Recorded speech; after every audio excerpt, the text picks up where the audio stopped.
It's that time of year. I'm not talking about Santa Claus, overeating, or even having fun political discussions with your family. I'm talking about goal setting. Yes, it's time to take stock of what you accomplished in 2021 and commit to paper your goals for 2022. Why is this so important? How do you do it? What are good goals? These questions and more will be answered on this episode of the Land.MBA podcast.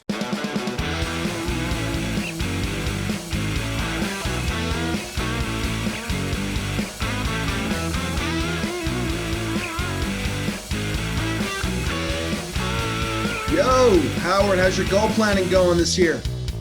Y'all done? Well, I am not done. I have started, but I have not done. I think I need to get, I have a little whiteboard in my office, but it's not quite as grandiose as the one behind you. I think I need to get a little bit larger so I can do a little bit better brainstorming and planning. Yeah. You know, it's funny. I mean, we all end up putting them down somewhere digitally, stuff like that, and processes and things like that. But I do like, I seem to think better when I can just write, or even if I sit down and have a big, like get an artist pad and, write goals or even doing processes and things like that. I know it's extra work, but my brain seems to work better sometimes when I scribble it out and then put it in digital format. Yeah. And whether it's on a whiteboard or just on a wall, this is one exercise where I do like going analog, and I like using Post-it notes so that I can easily kind of reorganize things without having to erase and rewrite and whatnot. And so I get kind of the concepts down. I'll have like Post-it notes of different colors, and I'll use markers so that I can actually read them, although I can barely read my writing. And then you stick them up on the board, and then, I always try to think in terms of what are the big overarching themes, right? That's sort of how when I was developing LandSpeed, that's how I thought about it. Is like they came up 9 steps of the business, right? We pick a county, I select a county, get a list, scrub and price list, and boom, boom, boom. And there was 9 steps. And then within those 9 steps, there was a lot of detail. Do the same thing with goal planning. It's like, all right, what are my big buckets? And then I can narrow it down once I know what my big buckets are. Yeah. Reverse engineer the plan. Yeah, exactly. Yeah, exactly. Yeah. Very good. So in case our listeners haven't figured it out, it is kind of that time of year. So we decided to talk about goal setting today. It is. You know what? It is that time of the year. Maybe I'll wait for the next podcast to wear my, some people have their Santa Claus hats. I've got my Grinch hat. Next time I'll wear my Grinch hat. But it is that time of the year. I mean, we are in December, and this is the heart of goal setting season. And I hope everybody's at least thinking about this, because the thing about it is, if you're out rowing a boat on the ocean or on a lake or wherever you are, and you don't have a destination, you could just find yourself going in circles, and you're certainly never going to get to where you want to, because you haven't defined where you want to be. So you're just kind of putting forth a lot of effort with no destination in mind. Right. Yeah, absolutely. I mean, what is it? Fail to plan to fail. Yep. We're really good at being busy. Seems like we're always good at being busy, but we're not always progressing. We're not always getting the things done that we need to get done. I'm certainly guilty of that. And as entrepreneurs, it's critical that we're working on the right things at the right time so that we're effective, not just efficient, but effective. Because we can really. How many times have you had a day where it's 5 o'clock and you finally started what you meant to start at 8 o'clock? Well, that's happened more than a few times. My bigger problem is that I'm kind of a night person. My brain just kind of goes into a different mode at night, and I get really creative, and just the ideas start popping, and I'm like thinking, okay, I got to, and I'll be in the shower. I'm like, oh, I got to do this and I got to do that, and I come up with this whole list of all these things I have to do, and then I wake up in the morning, I sit down at my desk, I'm like, I knew I had thought about a bunch of things I was supposed to do right now, but for the life of me, I can't remember one of them. Right. I know. You need a waterproof notepad for the shower. Something like that. Or, talk to Alexa and have Alexa take a note for me. That's a good idea. Alexa in the bathroom. I'm writing that one down here. It's bad enough I have Alexa spying on me in the kitchen, and she's probably spying on me in my bedroom, which is scary. And I really don't want her spying on me in the shower as well. I can't unsee or unhear that. But in case you all haven't figured it out, if you don't watch us on YouTube, you just listen to the podcast. We're old, so these writing shit down and having Alexa memorize it for us is important. Yeah, well, and I can't read my own writing anymore, so that's important too. No, but you're absolutely right. I mean, we have this way of just staying really, really busy, and we almost like pride ourselves on oh, I was so busy today. But when you get there at the end of the day or the end of the week, do you ever just say, "Gosh, I was really busy today, but what did I get done?" Yeah. I always had to say, when in my corporate career, I used to say this to my teams all the time. I said, nobody cares what you do. They only care what you get done. They care about and it results. doesn't matter how you get it done. And it doesn't matter if you even did the work or somebody else did the work. Nobody cares. All they care about is if this was your accountability, did you get it done? Yeah. And then, we get all busy and the question is, okay, what are we getting done? Is it actually moving the ball forward or are we just being busy? Exactly. It's so critical. And, we're going to talk about this, but being busy and not getting what we need to get done, not being effective, that doesn't just impact our business bottom line. It impacts our health. It impacts our families, our relationships. So I don't want to go deep into that because we're going to talk about it later, but the busyness factor and not being effective, we were talking about that. So, we can't get our time back. And we're not talking about time management here either, but when we do talk about that, setting effective goals and then executing effectively.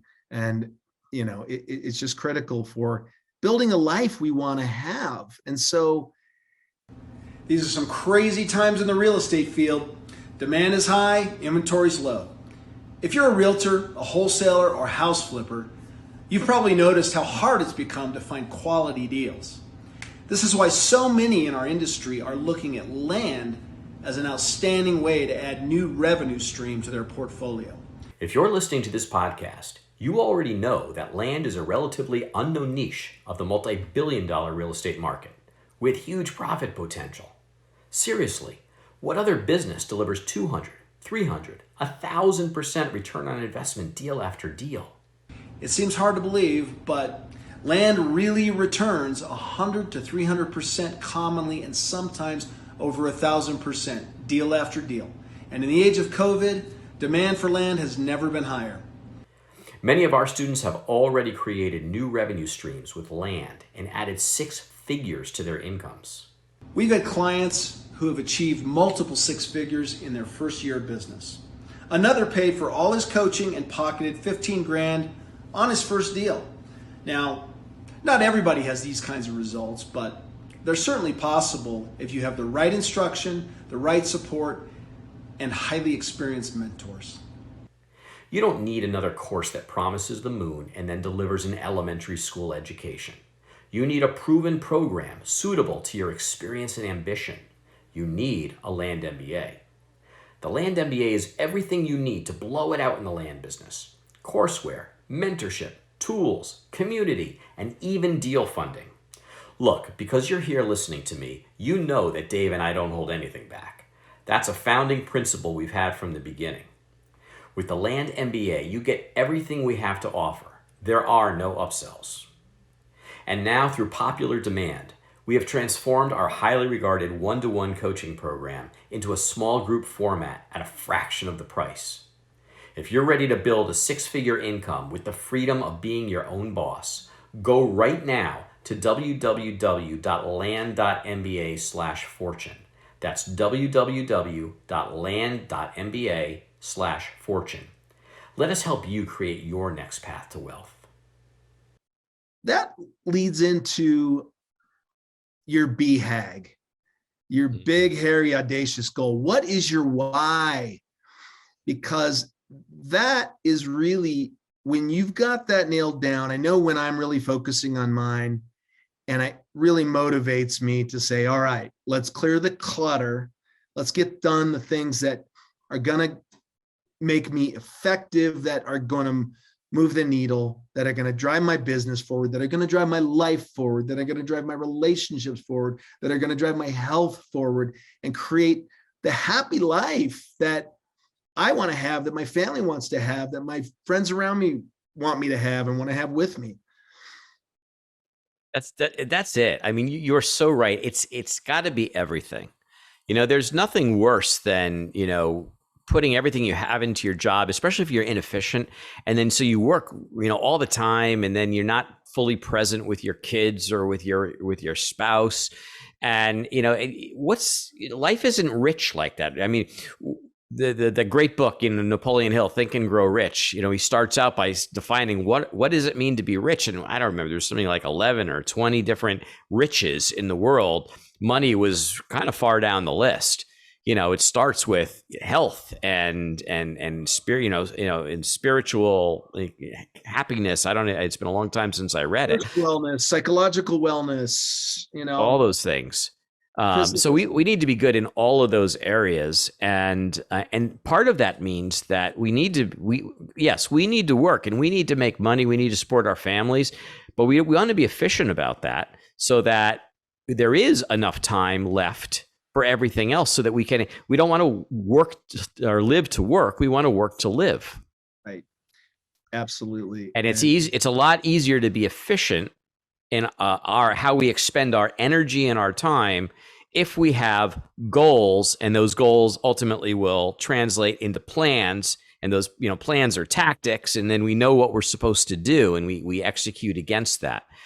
This is not a podcast about planning. I'm just going to say that right now. This is a podcast about goal setting, but that's where it leads to, so that we can make the best use of our time and accomplish as much with our time and energy as we can.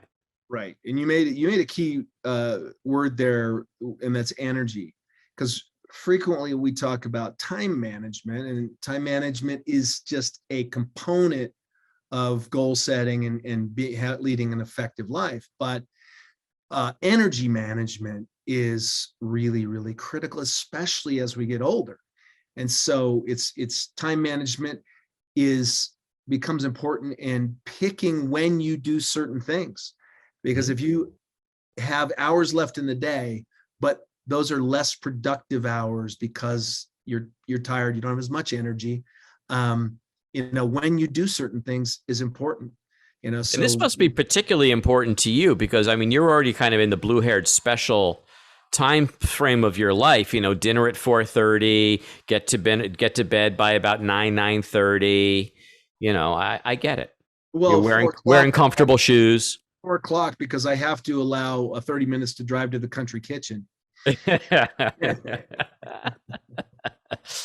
All right, so let's get into this. So you said, you talked about understanding your why, right? And obviously that's the starting point. Your why is much, much bigger than your goals. And let's just say we already have our why. I know you've got yours, I've got mine. We've talked about it. Why do we need to do it again? Well, the why is something that is one of the most difficult things to figure out. And I think that I got it wrong for so many years. And a couple of years ago, I hired a business coach, and he spent a guy by the name of Marco Robert. Look him up, guys. He's phenomenal. But he spent a lot of time in the beginning of this business coaching course, getting into what he likes to call the woo-woo shit. But it's mindset. And he took us through an exercise on building our why. And essentially, it's a very deep experience. It needs to be big, like think bigger than you think is possible. And you need to write it down, edit it, write it again, and rehearse it in your head and memorize it and say it over and over until it feels like it could be reality. And if you're not creating an emotional response, like bringing you to tears, you're not doing it right. And it's a really it was the coolest experience. And then you work backwards and you set milestones, which are your goals on how to achieve that. And, if you build that thing really big and hairy, look, if you fall halfway short, you're going to do pretty good. Right. Exactly. And that's the whole point of the big, hairy, audacious goal. Totally agree. You know what?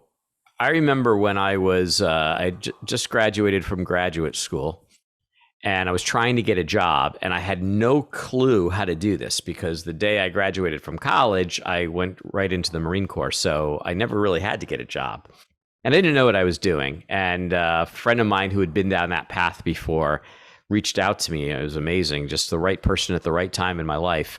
And he coached me through the whole process, and instantly I started having success.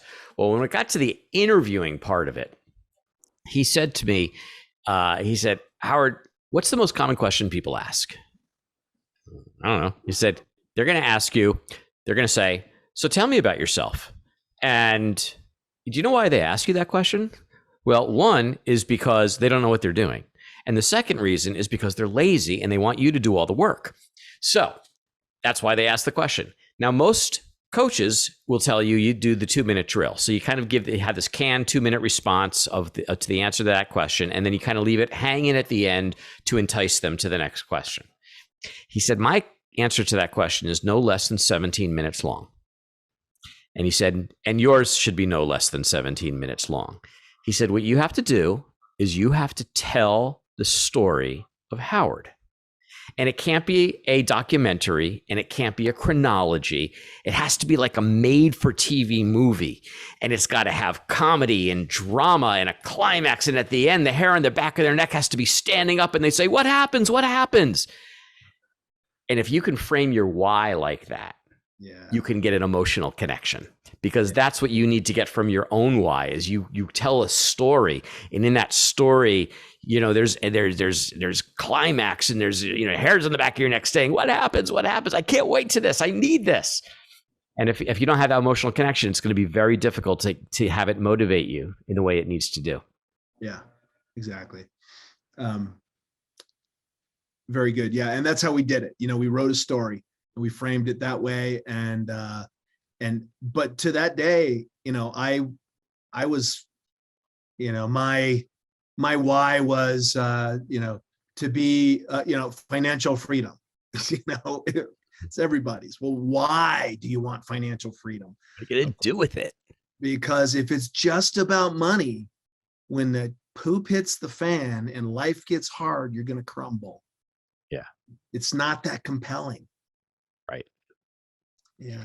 Yeah, that's exactly right. It's and I think that's, I always talk about the 5 levels of why. When I'm trying to understand something, I'll ask why. And then when I get the answer to that, I'm like, I'm not there yet. I have to say, okay, well, why, with the assumptions to that? And then why is like 5 levels of why. And if the question is, what's your goal? My goal is to make money. Why? So that I can have nice stuff. Okay. Why? So I can share it with my family. Okay. Why? Why? And eventually you get down to the things that really matter. Yes, exactly.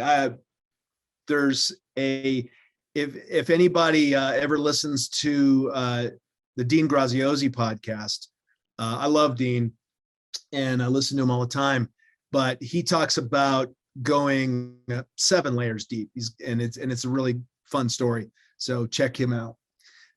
Cool. So you were saying that like when we think about the why and when we think about goals, that it needs to be bigger than just the job. So what are some of the other areas that you do planning around, or that you do goal setting around? Exactly. Well, okay. So that in order, if I have that, let's say that big 10-year goal as my why, Mine has to do with something about a beach house in Costa Rica and private jets and flying around the world doing short-term mission trips with my stunning wife. And but you know what? Okay, for 10 years for me, that puts me at 65. And I want to be able to enjoy those years after at that age and beyond that age. So I got to have health. I got to have, I got to have vigor.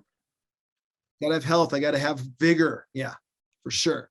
Especially with that young hot wife. Exactly. Mindset, and I just want to have all the components that go into a healthy life, friends, well, if you want to have a good close circle of friends, you got to have some time along the way to develop those relationships, so all of that kind of stuff. So you're taking care of not just your wealth, but your health, your psychology, your spirituality, and all of that. All right. So cool. once you've got your why kind of figured out, where do you go from there?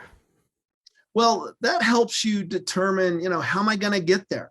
So how much money do I need to achieve that lifestyle? And what am I going to need to do in my health? Workout routines, nutrition. Do I need to hire a coach or coaches? Do I need to go hire a trainer? What do I do to keep my mindset on track and always moving forward? Is it reading a certain number of books? Is it taking a certain number of courses, seminars, meditation, all that kind of lifestyle? So now we start to build our routines that help us achieve those goals. And we just reverse engineer the process. Okay, at this and then pick milestones at certain points. Is it 5 years, 3 years, 2 years, 1 year, and work it backwards? Okay, so from your why, the next thing would be to have some intermediate goals, which might be still multiple years, but something that is a little bit more concrete than a vision. Yes, yeah. It's more than a dream. It's an intermediate. It's a milestone with action plans. Now those action plans may not be as specific because it's still a fairly long-term goal. And then as you get shorter terms, you get more specific on the actions. Got it. And then once we have those midterm goals, then we can sort of get into this thing that we're really talking about today after all this time, which is annual planning. Which is how do we get ourselves positioned for next year? What do we have to do? What do we have to accomplish? And let me ask you a question. Do you typically do annual planning, or a lot of people in our industry, we like to have read the book, The 12-Week Year, and like to do 12-week planning? Which way do you go? Well, I mean, I'll look at as a goal, I may still set 12-month goals, but then I'll break it down into, quarterly or 12-week goals. I mean, the 12-week year is a very specific implementation. In a nutshell, it's basically setting quarterly goals. But, you talked about the sticky notes earlier when you build your goals. When I was in product development many years ago, we used the Kaizen Toyota principle that they developed. Lean, you've heard of lean manufacturing, lean product development.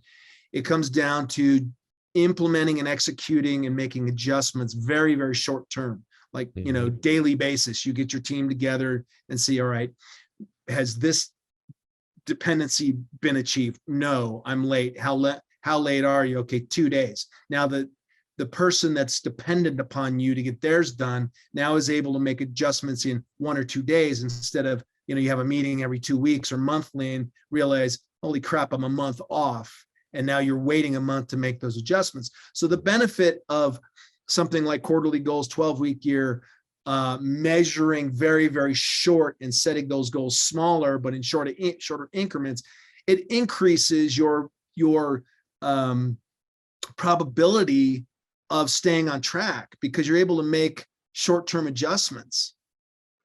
Yeah. When I was a corporate guy, we had MBOs, they called them, management by objectives. Right.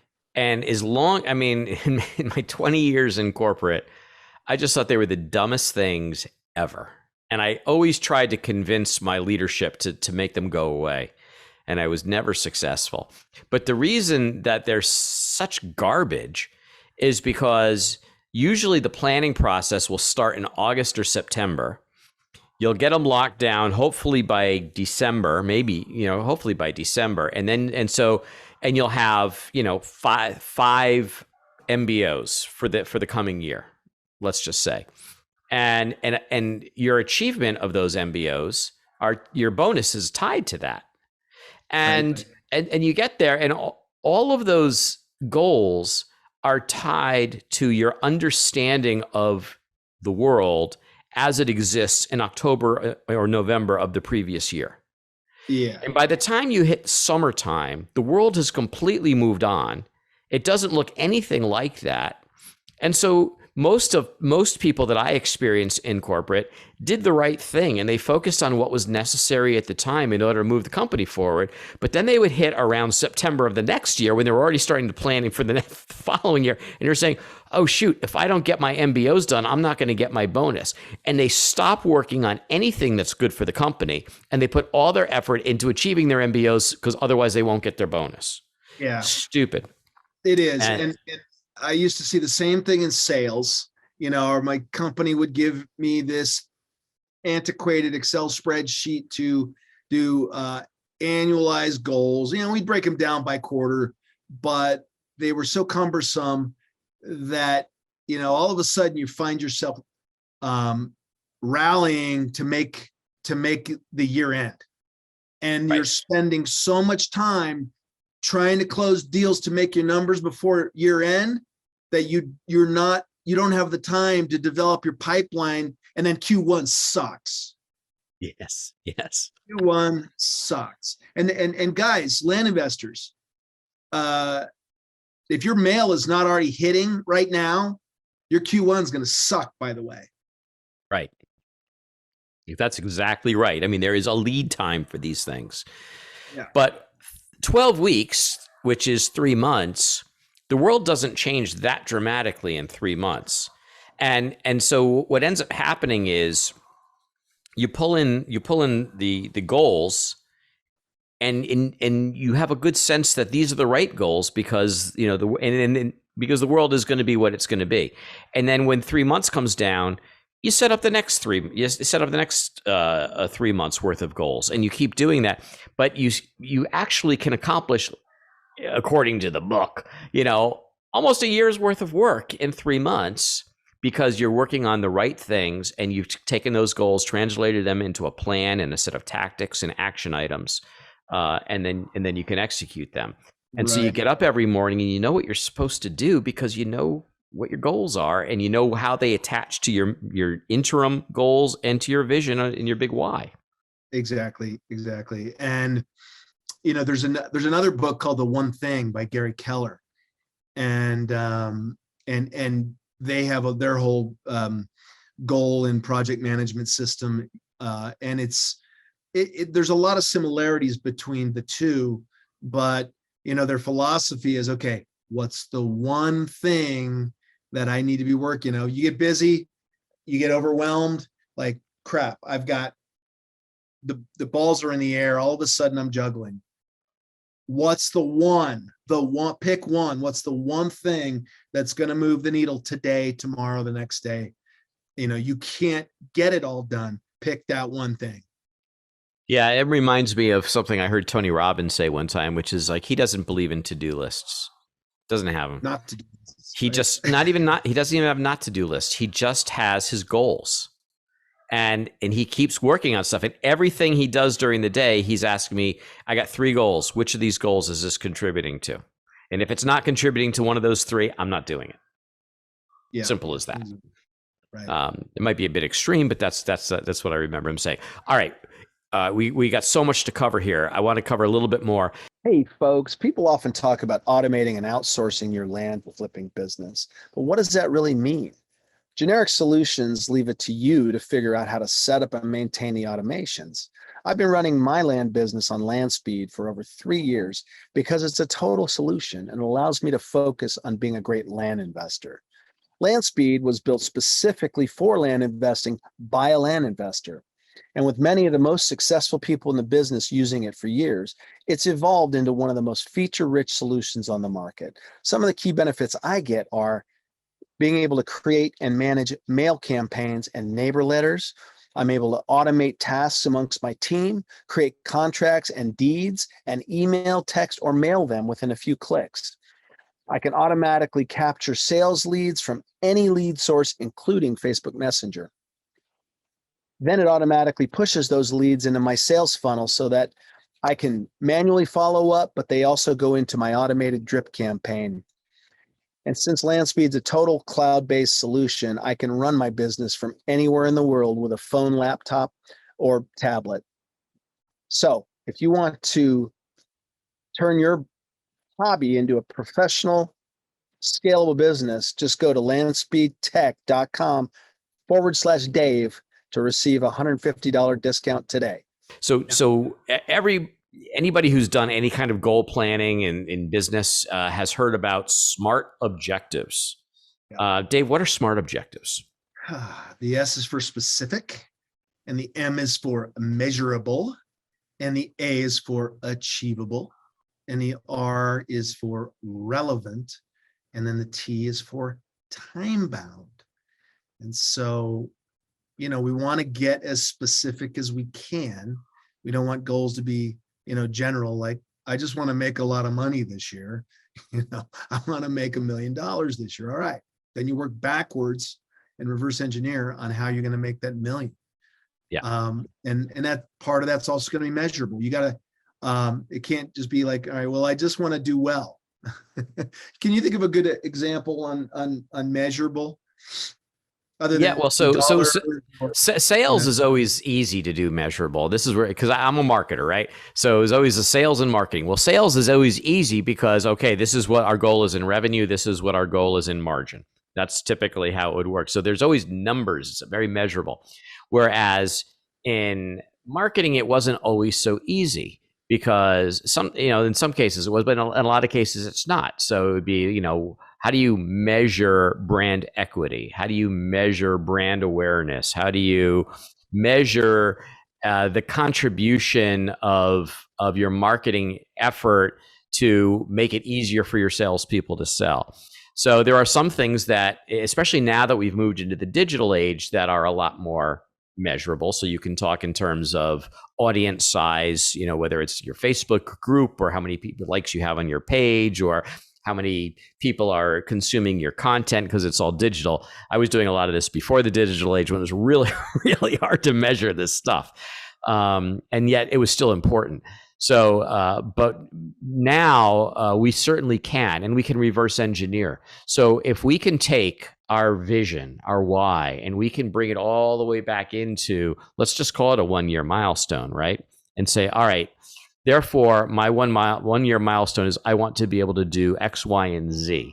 And in order to be able to do this, I'm going to need a positive cash flow of this by the end of the year.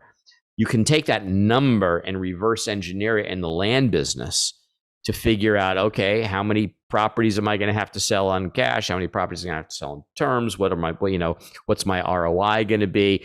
I can reverse engineer that all the way back to how much mail do I need to send?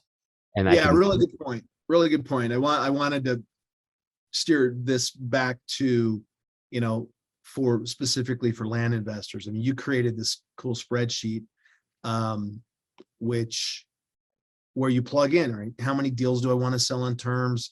How many for cash? What kind of values, on those. And then, you plug in a percentage of conversion on mail. Whether you use, whatever percentage you're going to use based on what people are telling you out there. And then, all right, I want to do 5 deals a month at not less than $10,000 margin, then, you figure out, well, okay, for that price of property, let's say buy for, 10, sell for 25. You're going to figure out a certain percentage of conversion, plug that in, means I got to send this much mail at least to achieve that. And then how fast do I have to turn these? How fast do I get them through escrow? All of that. So you can work your plan backwards. And that sets a good goal. So it can be specific, can be measurable. It's, if you haven't done it before, then, the achievable part might be relative. In other words, you might be very optimistic, but, being optimistic is good.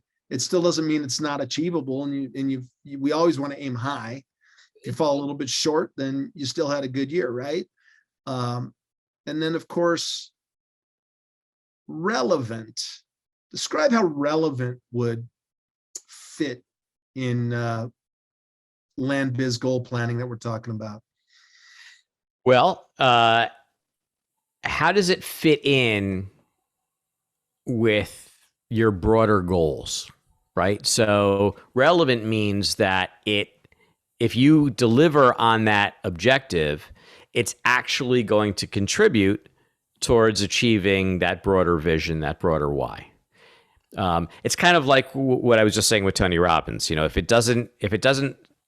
this action doesn't contribute to this goal, I'm not going to do it. Well, same thing. If this goal doesn't contribute to the vision, why am I doing it?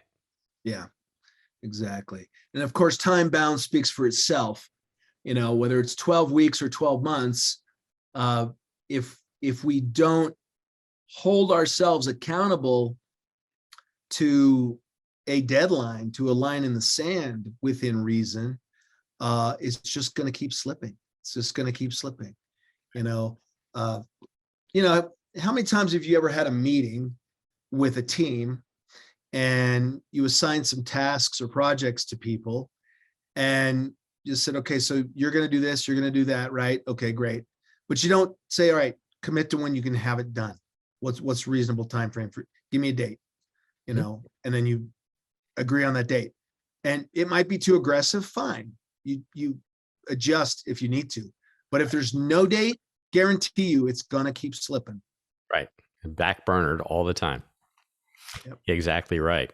So as we set these SMART goals, the goals that we might set are very different if we're a newbie to the business versus if we're an experienced land investor with an established business. What might be the kinds of goals that we would set if we were new to the business? Well, I remember when I was new, one of my first goals was so I had a job and I was doing it as a side hustle. And, but we all know that when you first start and you are doing everything yourself, there's a lot of back office work that can eat a lot of time. And so it's a lot of, task driven stuff that could be assigned to VAs. And there's some things that can be automated with, different softwares and subscriptions. But when you're first starting, you don't want to have all that overhead. It really depends on your situation. I had a good job, so I could dedicate some monthly cash flow to the business. But my first goal was to create enough terms deals, enough cash flow from selling terms that I could cover my overhead, that I could cover the VA that I needed and the subscriptions that I needed. And there was a level 1, level 2, level 3, as you grow.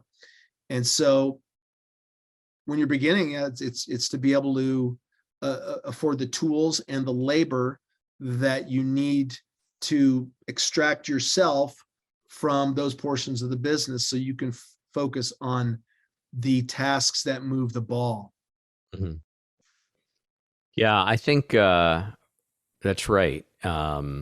I mean, but when you were first starting, think about the questions we get asked all the time. Do I need an LLC? Do I need a website? These are things. These are structural things that you need in the business. You don't necessarily need them from day one, but you do need them. So you got to be thinking about that. And then your goal might be, okay, I need to form an LLC, or I need to create a website, or I need to, I need to get mail out the door. Increase my mail budget. Increase my mail budget. One thing I always like is to make sure that embedded in the goals are personal growth and education. One of our students who has just been so remarkably successful, it's just amazing. She's done all of her deals, and she's only been in business a couple of months, so she's done a lot of really big deals. And then she just came and said, "Look, I have this really small deal. I'm not even sure I'm going to make a lot of money on it, but it's a great opportunity for me to learn the self-close process, because everything I've done has been through title companies." So even though there's not a lot of meat on the bone on this deal, she's doing it because she wants to grow and learn that aspect of the business. How do I self-close deals? And I think that's really important. I think we should always be thinking about that, saying, what is the skill I want to develop so that I can get to the next level? Yeah, super good point. And guys, that's a really good point. And I love I remember seeing that in our Discord group, and love the attitude about it, because, even if you're advanced, you might come across a deal that exposes you to that may not be great money. And a lot of the time you'd say, I don't want to waste my time with it because there's not enough juice in the squeeze. However, if you're not going to lose money, you make a little, you're confident you can make a little bit of money on it, and it's worth your time because it's a new learning situation. Maybe it's a subdivide property, or, whatever. And, you haven't done one, you've been wanting to do one, and it's a mediocre deal, but, you can self-fund it, so you don't have to go raise capital for it. And you want to learn. So yeah, I love it. There's a lot of different learning opportunities. And so in your business, look for those as well. Sometimes you may do a deal because you can learn from it, and it's safe. You don't want to do a deal you lose money, obviously. But Right. certainly, it comes back to what we talked about. We want to have time planned, because we need to always be learning. We need to always be developing our mindset, developing spiritually, setting goals for reading books. Yep. Big time. Or if you're a listener, listen to books, listen to podcasts. But there needs to be, I know I have time blocked out in my day for education, at least 30 minutes a day. And then on weekends, it's a lot longer. And I do a lot of listening, because especially on weekends when I'm doing chores, I'll listen to a lot of podcasts. I'll listen to books. You don't know how to read. What's that? And you don't know how to read. Correct. Right, yeah. All right. So if you're more experienced in the business, what kind of goals might you be thinking about now? Well, now you're getting into refining your older stuff, increasing the revenue, increasing the profit. You're going to have revenue and profit goals.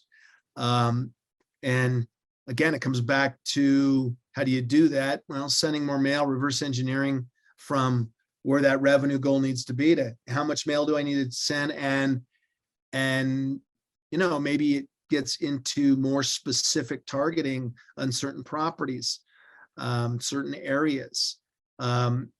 You want to now optimize your processes and your team. You're building a bigger team. Maybe maybe you've got a C player that's been hanging around too long. C players you get rid of. B players, you work your ass off to turn them into A players. C players, you give them very, very little time, and you get rid of them.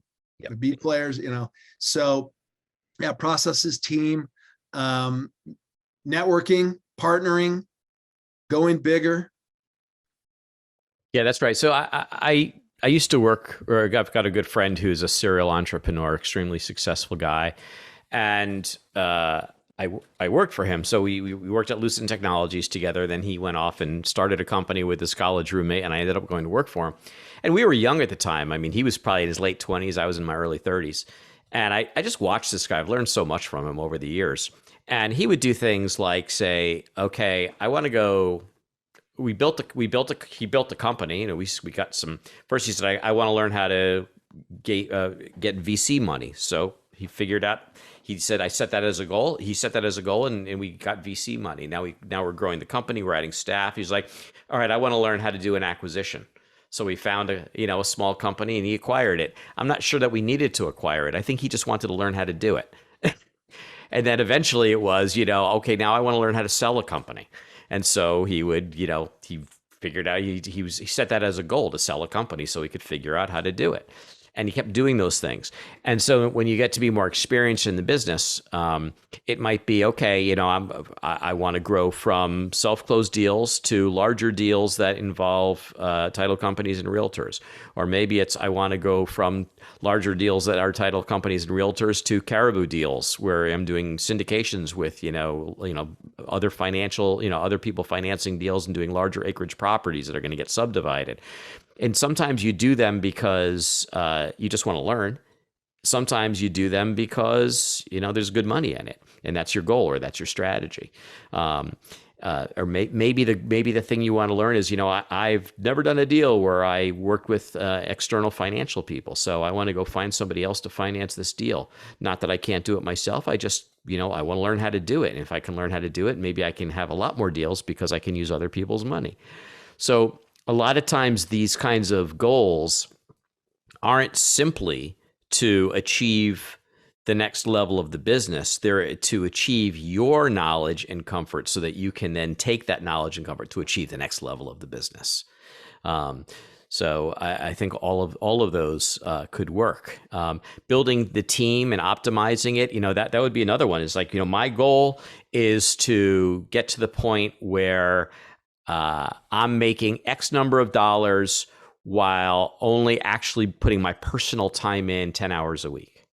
Woo. Yeah. Cool. That means I've got to build a team and an infrastructure and a set of processes where they're very motivated and self-sufficient to be pushing my agenda forward. It's the difference between a job and an entrepreneur. Our goal is to get other people to work hard so that we can go have fun. And have the money roll in. Well, how do you do that? You got to stop doing the work and get other people to do the work. Exactly. It's easier said than done, folks, but it is what must be done if you want to achieve that lifestyle that you want. I certainly can't say that I've perfected it. It's still like a roller coaster, but taking a bite out of that elephant every day and getting it closer and closer to being that way. But I do have a situation where I know I can take some time off and my business will still run. Right. Cool. Yeah. All right. Well, I think we've covered this topic, and we need to give these people some time to go develop their own goal setting plans. So with that, any final thoughts, Dave? I think, no, we've covered it good. If you guys like this, don't forget to rate and subscribe and review. And add your comments. And if there are tools or books or other people that are really smart on this subject that you know of, please add them into the notes, whether it's in the podcast or on the YouTube channel, so that we can share the learning and the knowledge. Very good. All right. Thanks, everybody. Talk to you next time. We hope you enjoyed this episode, had a bit of fun, and walked away with some actionable insights that you can apply to your business. Dave and I have got some great content and interviews planned, so don't forget to rate and review, and of course subscribe to this podcast on iTunes, Google Play, Stitcher, or wherever you get your podcasts. If we mention any interesting links or tools, you'll find them in the show notes. To learn more about Land.MBA, visit our website at, wait for it, Land.MBA. See you next time on the Land.MBA podcast.